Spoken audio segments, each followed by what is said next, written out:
Hi, and welcome to Radical Candor, a podcast from Panoply and Gretchen Rubin's Onward project about how not to hate the boss you have or be the boss you hate. I'm Kim Scott, co-founder of Candor, Inc., and author of Radical Candor, Be a Kick-Ass Boss Without Losing Your Humanity.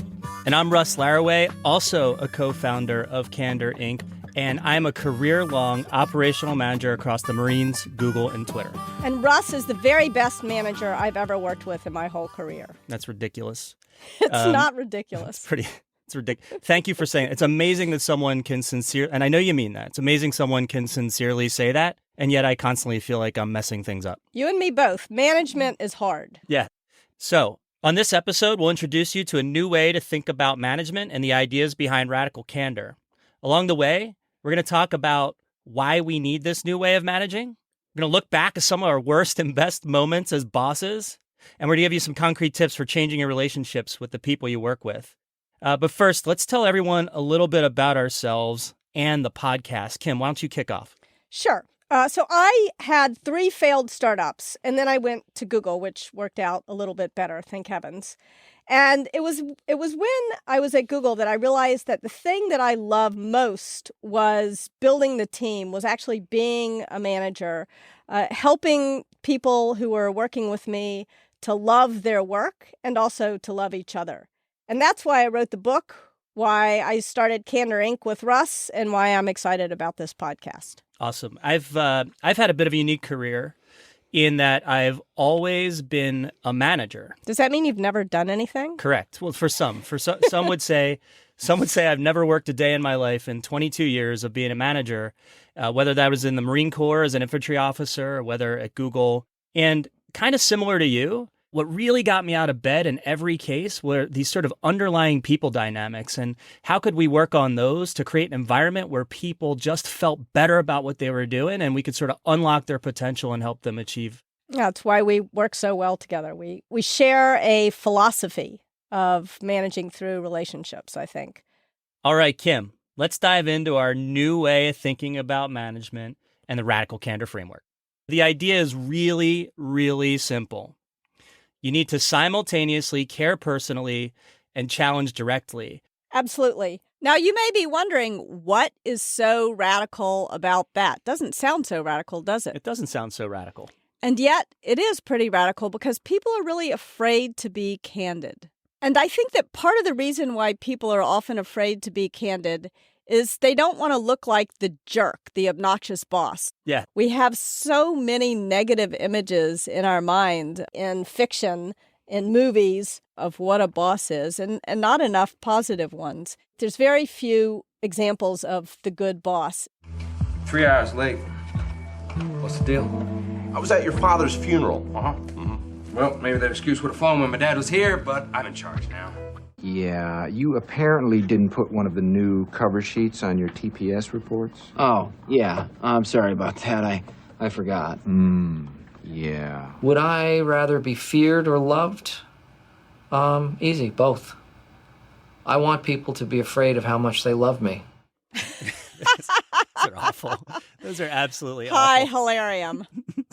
Yeah, and those are obvious. Those are clips from Horrible Bosses, Office Space, and The Office. Powerful movies. In fact, my brother became a bartender because he watched Office Space and decided he never wanted to live that way. But I'm trying to think of a good boss in a movie, and I'm unable to think of one right now. And I think part of the reason for that is that being a boss is actually, it's like a new relationship in human history. There's only been such a thing as a boss really since the Industrial Revolution. For most of human history, the really great collaborative projects that we've done, building the pyramids or draining the swamp in St. Petersburg to build a new capital of Russia, these things have been achieved through terrible brutality. And along came the Industrial Revolution, and we sort of substituted. Russ always laughs at me because I sound like what do I sound like when I say? You sound like you're on NPR. Do you mind if I ask our producer, Kristen, for a little help here? No. Yeah, just, Kristen, do you have some sort of sound effect that we could put in that helps to convey that I'm rolling my eyes? So I think I can put something in there. Yeah.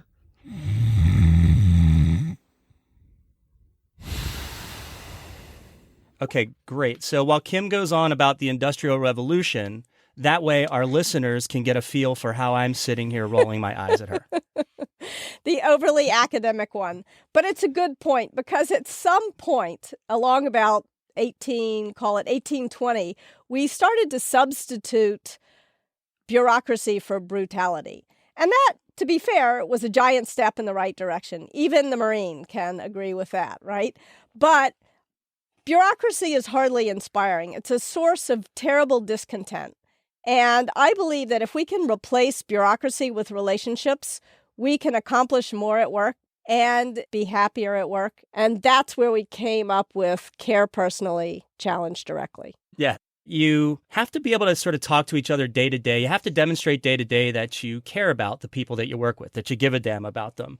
But you also need to be able to give criticism when necessary. And so really building a strong relationship that allows you to sort of do both things really enables you to do the best work of your lives. Yeah, I think that's exactly right. And you want to show both the caring and the challenging in the way that you give people feedback, in the way that you build your team, and in the way that you achieve your results. Yeah, and if you want to learn more about this anytime outside the podcast, you can, of course, go to www.radicalcandor.com, or you can follow us on Twitter @Candor. So we just talked an awful lot about the idea of care personally, challenge directly. We talked about how, look, ideally, you're doing both of those things together. But a lot of times we sort of do one or the other. And so we're going to highlight or sort of motivate kind of what this sounds like with maybe a couple of our own bad moments as bosses. Absolutely. I think stories are the best way to explain what we mean. So, Kim, I know you have a couple of great stories about some kind of bad boss moments, and really stories that have specifically led you to the Radical Candor philosophy. I don't know. You ready to share? Yeah. Yeah, let's do it. Absolutely. So shortly after I started this company, Juice, where I learned a bunch of lessons and cost my investors a mere $35 million, but you're going to get all these lessons for free. I open up my computer and there's 10 emails from different people, all sending me the same article from the New York Times. I think it was from the Times. And the article said that most people would rather have a boss who's a total jerk than one who's really nice but incompetent. Huh. And now, yeah. And so 10 people sent you this at once? 10 people sent me this. And now so I'm wondering, do they think I'm incompetent or a jerk? I have a guess. What's your guess? Yes. Yes, both. The worst of all possible worlds. That's not really, I actually don't have a guess. This is very interesting. I can't, what was it? What? I'm afraid it was jerk. They thought you're a little bit of a jerk? Yeah, they thought I was a little bit of a jerk. So the problem... Is this a real choice?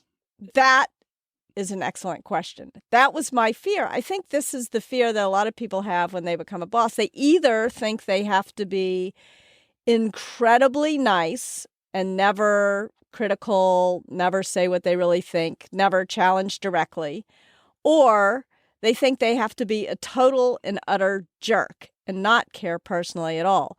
And that was actually, at that point, I was super young and early in my career, and that was kind of how I felt, and I was sad about it. I thought, surely these are not my two choices as a boss. Yeah, that's fascinating. And by the way, what's really interesting about this, just given my background in the Marines, is they actually train their officers, their young officers, quite explicitly about the need to really care about your Marines. It's actually kind of counterintuitive just because of what you see in movies and television. Yeah, you imagine they're just a bunch of tough guys. Yeah, shouting yelling orders at each other. And people are scared and they just go do what they're supposed to. But it's actually, it's really quite the opposite. They really do train their young officers explicitly about you got to really care about your Marines. And people really do form intense relationships in the military, right? Yeah, for sure. For sure. Yeah. It's the environment helps that too, right? I mean, it's sort of an all for one for all kind of environment. And then with always the possibility of heading into a life and death situation. So those relationships will certainly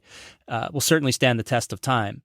That's really interesting. By the way, what a great lesson to get exposed to so early in your career. Yeah.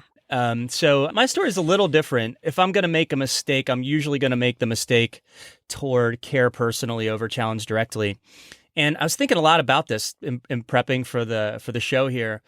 And I remember at one point when I was working at Google, one of my teams wanted to hire someone into the client services team.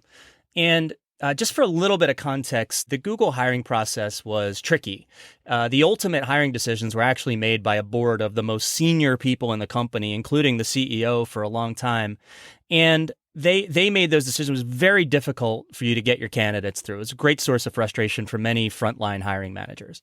But what had happened over time is some people out there doing interviews had developed sort of a reputation that they had a good bar, right? They had a good sort of meter for talent. And after interviewing 500 people, literally 500 people, I had a badge for that. I was sort of a trusted hirer, I guess you'd say.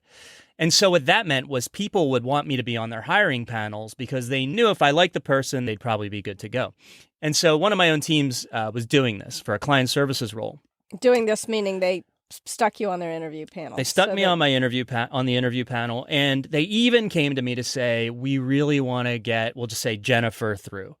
And the reason why they did this was because they knew, looking at Jennifer's background, that she might be a challenge to sort of get through the hiring bar at Google. And if I could endorse her, then they'd probably be good to go. And one of the reasons they wanted to sort of take this route was because they actually knew Jennifer. She'd worked as a contractor, so sort of like a 1099 type employee. And so, not hiring her would feel almost like firing her. Yeah, not hiring her would feel almost like firing her. And they felt like she could do the work. And so I agreed to do it, and I knew kind of what my job was there. To rubber stamp, basically. Yeah, I was kind of being asked to rubber stamp. And so Jennifer comes in, and I did like to ask people to solve problems, and a specific problem I always asked about. And I like to do that not because I really cared if they could get the right answer, but really I wanted to just see a few things. I wanted to see, are you excited to solve a problem? Do you structure your thinking? Are you somewhat organized? Are you willing to collaborate? If you don't understand, will you ask questions? All of those things mattered a lot more to me than the answer. And then if we're lucky and we got to an answer and it was a really bad answer, then I could ask them, so that answer is off. What do you think you'd change in your analysis, right? So that's the idea.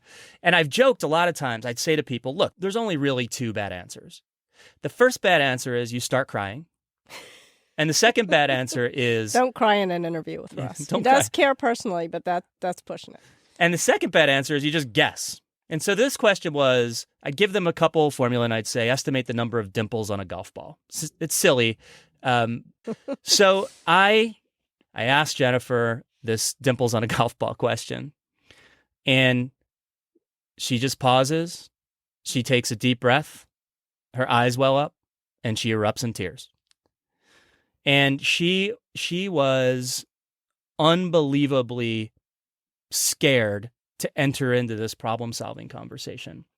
And this is worrisome because the only thing She's not going to have a lot of fun at Google if she can't do that. Yeah, exactly. If there's one thing that was common in every group I worked at Google is we were solving problems that often were a little unique, right? That company operates at such a scale that very few companies had ever seen. And so she starts bawling. And I had articulated before this question ever that the worst answer you could give is start crying. And then it was usually a joke, but here it was right in front of me. And I thought really hard about this, and I did the wrong thing. I rubber stamped her. You rubber stamped her. And she got hired. And she probably was miserable at Google. 6 months and she was out. Yeah. 6 months and she was out. Yeah, that's rough. And then you feel mean saying no, but you feel worse later when you don't say no in that kind of situation. So here's my question to all of you who are listening. We know you've had these moments too. Do you have a story about a boss who was kind of a jerk like me or one who was too nice like Russ? We'd love to hear your stories. Write to us at podcast@radicalcandor.com, or you can call us at 2626-CANDOR. And now it's time for this week's Candor Checklist. What Russ and I want to do is share with you some specific ideas. We've talked so far about why, in order to be a good boss, you have to build great relationships with your people by caring about them and by challenging them directly. Yeah, those two things can coexist, and they must coexist. Exactly. But let's talk a bit about actually how to build those relationships. You build your relationships with the people who report directly to you in the way that you give feedback, in the way that you build your team, and in the way that you achieve results. So our first tip is don't try to build relationships by just schmoozing with people. You don't have to do lunch. You don't have to miss dinner with your family. Schmoozing sucks. I agree. And unless, you're at a cocktail party, but you're not at a cocktail party at work, right? You're trying to get some work done, and then you're trying to get home. So you don't have to schmooze to build the relationships. Cool. I think a second really important tip is to try to give your feedback in impromptu, in-person conversations that sort of happen right after the event that requires feedback. Think of these as more like 1 to 3 minute conversations happen immediately after there's a feedback event. And it stands in contrast to this idea that a lot of people have that they need to save things up and write it down and save it maybe for the one-on-one or something. Just kind of forget all that. This week, try to give feedback in 1 to 3 minute increments immediately following the thing that you think requires feedback. Give that a shot. What a relief not to have to save it up for a one-on-one. That is a relief. A third tip is try this week with, if you can't get this done for all your team, that's okay. Maybe even just one person. Think about offering praise 3 times and criticism once. And here's why. The purpose of praise is to help people know what to do more of, to show them what success looks like, to show them what's valued. It's not to make them feel better, right? Exactly. Praise is not how you show you care personally. You can show you care personally in the way you criticize somebody. Yeah, exactly. So let's think about praise as a tool to show people what's valued, what success looks like, what to do more of. Criticism, on the flip side, is helping people know what to do better. Right? So think of it that way. And when you think about it that way, isn't it crazy that you wouldn't just be given feedback all the time? So let's try that this week. Let's try to do 3 pieces of praise where you're going to achieve the objective of showing someone what success looks like, and 1 piece of criticism where you're going to help somebody know what to do better. And do those things in 1 to 3 minute conversations in between meetings. You don't have to add meetings to your calendar to do what Russ just suggested. Cool. So I think tip number 1, no schmoozing. Tip number 2, impromptu, in-person conversations, 1 to 3 minutes, right after the feedbackable event. And then tip number 3 is 3 pieces of praise, 1 piece of criticism this week for 1 person on your team. You can do it. You can do it. And this is just an introduction to Radical Candor. Over the coming weeks and months, we'll be talking about how to build a great team, how to be a great team member, giving, getting, and encouraging feedback at work, and how to achieve results that everyone can be proud of without telling anyone what to do. Yeah, and along the way, we really want to hear from you. What are your stories? What are your challenges at work? Where have you seen Challenge Directly, Care Personally go awry? And we also want to hear your questions for us. So we got a bunch of ways you can get in touch. You can tweet us at Candor, or you can write to us at podcast@radicalcandor.com, or you can call us at 2626-CANDOR. That's 2626-CANDOR. And if you want to learn more, of course, you can always go to radicalcandor.com. And that's it for Radical Candor. Our producer is Kristen Meinzer. Thanks also to Laura Mayer and Andy Bowers at Panoply. Our theme song is written and performed by Cliff Goldmacher. And the Radical Candor book is available for pre-order at Amazon, Barnes & Noble, Book Passage, and your local bookseller. And if you like the show, please be sure to tell a friend and subscribe to us on iTunes, Stitcher, or your favorite podcast app. Don't forget to leave us a rating or comment whenever you subscribe. It helps other people discover our show. I'm Kim Scott. And I'm Russ Laraway. We'll talk to you next time. Thanks for listening.